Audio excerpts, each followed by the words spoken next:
नमस्कार सभी साथियों को। आज हम आ चुके हैं दिल्ली के कनॉट प्लेस। चलिए आज आपको हम दिखाते हैं युवा संसद में। आज हम आपको दिखाएंगे कि सोनू टीवी पर आप देख रहे हैं युवा संसद। युवा संसद किस तरीके से चलाई जाती है और क्या इसके निर्णय रहेंगे। आपातकाल पर जो भी मौजूदा उस टाइम की सरकार जो रही थी इंदिरा गांधी जी की टाइम पर, इंदिरा गांधी के टाइम पर जो जो हुआ वो आज हम आपको इस सदन में दिखाएंगे। और माध्यम है यहाँ के युवाओं के एक उससे जो कहा जाएगा, जो सुनाया जाएगा, वही हम आपको सुनाएंगे। सोनू टीवी बनेगा युवाओं की आवाज़। समय नहीं है, न कभी होगा, और इसीलिए हमारे पार्लियामेंट में सबकी उपस्थिति हर समय होगी। अब हर पीढ़ी के लिए एक उनके जीवन में एक डिफाइनिंग इवेंट होता है कि कहते हैं कि भाई जब हम जवान थे तो उस समय ये हुआ। हमारी पीढ़ी में वो इमरजेंसी था। मैं करीब आपके उम्र का था जिस साल जब इमरजेंसी डिक्लेयर हुआ। मैं 20 साल का था, मैं यूनिवर्सिटी में पढ़ता था। तो ये इमरजेंसी का समय जो है, मैं 20 और 22 के बीच में था। और जो उस समय हम लोगों ने जो अनुभव किया उसको हम जरूर याद तो रखते हैं, पर ये हमारा कर्तव्य बनता है कि जो भी हमने उस समय सीखा, जो हमारा अनुभव था, वो आगे वाले पीढ़ियों को कैसे हम पास ऑन करें। और इसीलिए आज मैं आपके सामने खड़ा हूँ, क्योंकि मैं आपके सामने दो विषय रखना चाहता हूँ। एक कि आपके मन में होगा भाई ये इमरजेंसी की बार बात करते हैं, था क्या वो इमरजेंसी। और सचदेवा जी आप 7 साल के थे, तो मैं 20-22 साल का था, तो मेरा अनुभव भी कुछ, अवेयरनेस भी कुछ ज़्यादा था। और दूसरा कि इमरजेंसी क्या हुआ और उसका डेंजर क्या है और हमें उससे क्या क्या सबक सीखना चाहिए।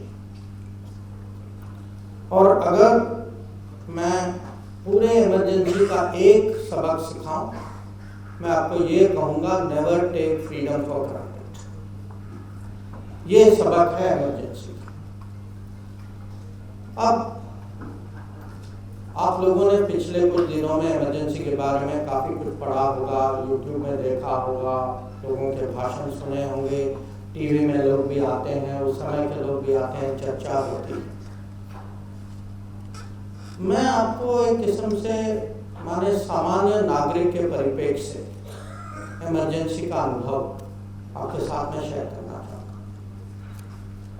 जैसे कि मैं कहा आपको, मैं 20 साल का था। उस समय मैं यूनिवर्सिटी में, JNU में मैं पढ़ रहा था, हॉस्टल में था।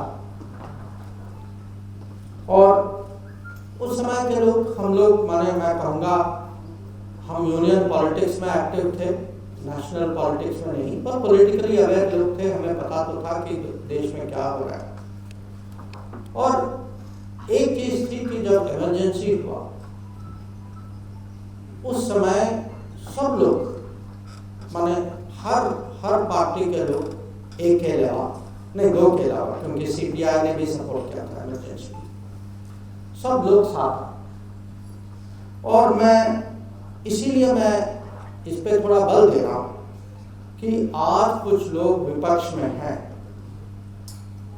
मेरी आशा है, मेरी अपेक्षा है कि वो याद रखेंगे कि 1975 में उनकी स्टैंड क्या थी और 75 और 77 के बीच में उनका भी क्या हुआ। और वो सबक मेरी आशा है कि वो कभी न भूलें। अब इमरजेंसी कभी जिनका डायरेक्ट एक्सपीरियंस नहीं था, उनको लगता है कि भाई ये कहीं पॉलिटिक्स का मामला है। ये पॉलिटिक्स से बहुत बड़ा है, क्योंकि जो थ्रेट जो था वो संविधान को तो था, हमारे इंस्टीट्यूशंस को था, हमारे राजनीतिक पॉलिटिक्स को था, मीडिया को था। जैसे आपने सचदेवा जी से सुना, हमारे कल्चर, हमारे संगीत को था, सिनेमा को था। मैं कहूँगा एक किस्म से जो कहते हैं ना अंग्रेजी में, हमारे वे ऑफ लाइफ, एक किस्म से हमारे वे ऑफ लाइफ को अटैक किया था। तो आज आप लोगों को समझना चाहिए कि ये सब हुआ और क्यों हुआ। ये एक परिवार के कारण। जब आप बाहर जाएंगे, एक फिल्म की पोस्टर है वहाँ, किस्सा कुर्सी का, ये 3 शब्द ना, किस्सा कुर्सी का, ये टोटली आपको बताता है कि इमरजेंसी का कारण क्या था। और जब एक परिवार, सचदेवा जी ने कहा कि राष्ट्र के बारे में जो भावना जो है, जब परिवार को राष्ट्र से बड़ा मानते हैं तो इमरजेंसी जैसे स्थिति आएगी। ये एक बहुत बड़ा सबक है। अब थोड़ा मैं रोल बैक करता हूँ। 1975 हॉस्टल में थे, और कल ही मेरे साथ एक क्लासमेट थे जो उस समय गिरफ्तार किए गए, वो जेल गए। तो मेरे से पूछ रहे थे कि भाई 50 साल हो गए हैं, आपको याद है उस दिन क्या हुआ। नॉर्मल स्वाभाविक है कि हम लोग आपस में बात करेंगे।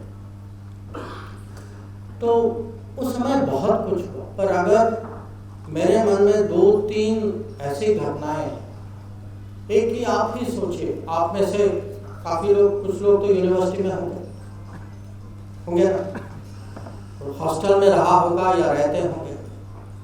आप सोचिए कि एक रात को पूरे हॉस्टल को पुलिस ने घेर लिया, और पुलिस जो है बंदूक के साथ हॉस्टल में आती है और कमरे कमरे में घुस के जांच करा के लोगों को ले जाती है। रात को क्यों?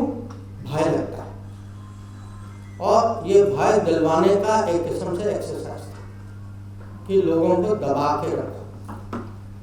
तो आप समझिए कि आप 20, 22, 25 साल के हॉस्टल में सो रहे हैं, और अचानक दरवाजे पे, और जब पुलिस वाले खटखटाते ना, वो नॉर्मल नहीं होता, तो अब लोगों को बुलाया गया। एक रिफॉर्मर जैसा आदमी था जो सर पे मास्क था, किसी को ये कहता था, किसी को वो कहता था, और जिसका गलत इशारा था उसको उठा के ले गया।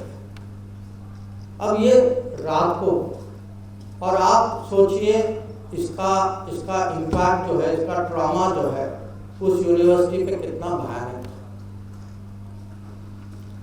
अब ये रात की घटना, दिन में भी एक घटना कि स्टूडेंट्स सब लोग जेएनयू के कैंपस में बैठे थे। वो विंटर का मौसम था, लोग मूंगफली वगैरह संतरा खा रहे थे जैसे स्टूडेंट्स खाते, और अचानक एक पुलिस पेट्रोल आई अंदर, खुद पुलिस कमिश्नर आए स्टूडेंट लीडर को पकड़ के, और वो भी गलत आदमी को पकड़ के गाड़ी में डाल के अपहरण किया सबके साथ। और उस समय इमरजेंसी में अगर गलत आदमी को भी पकड़ते थे, उसको छोड़ते नहीं थे।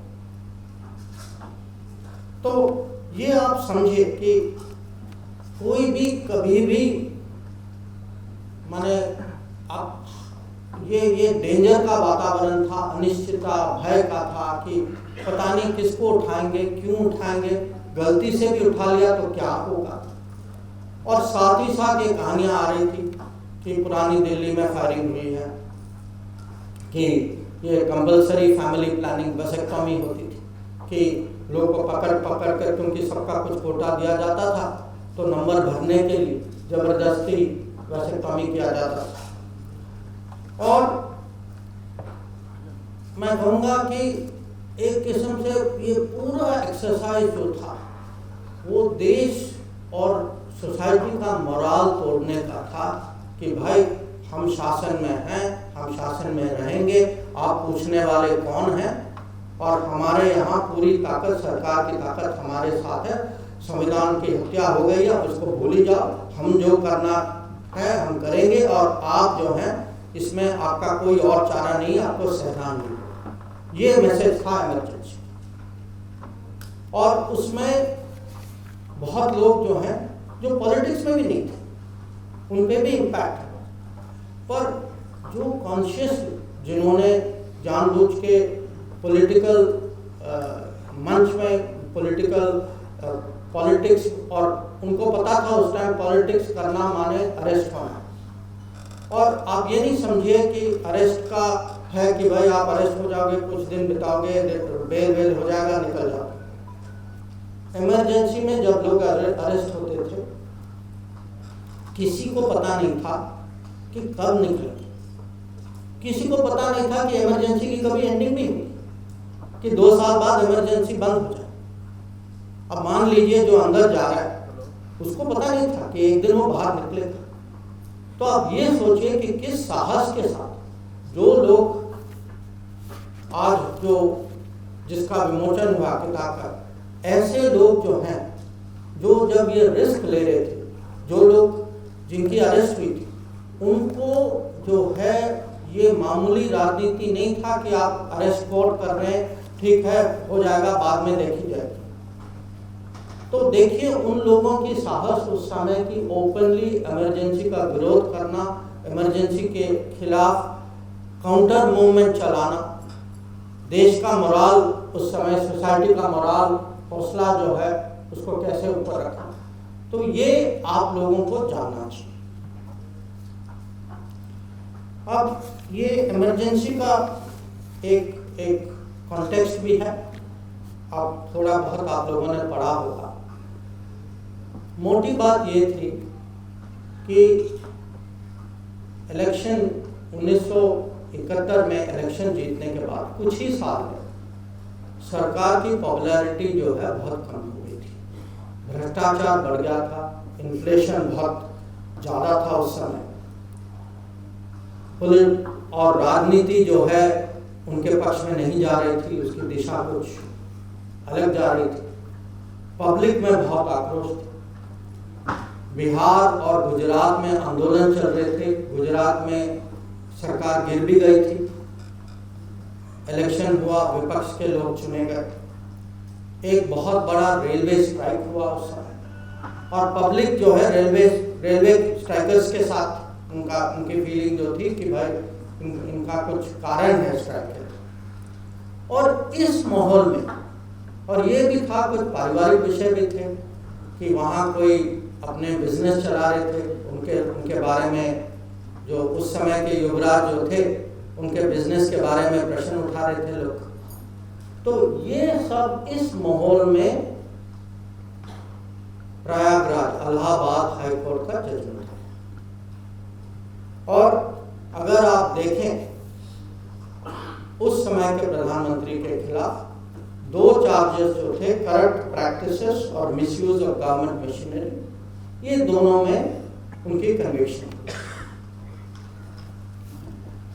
अब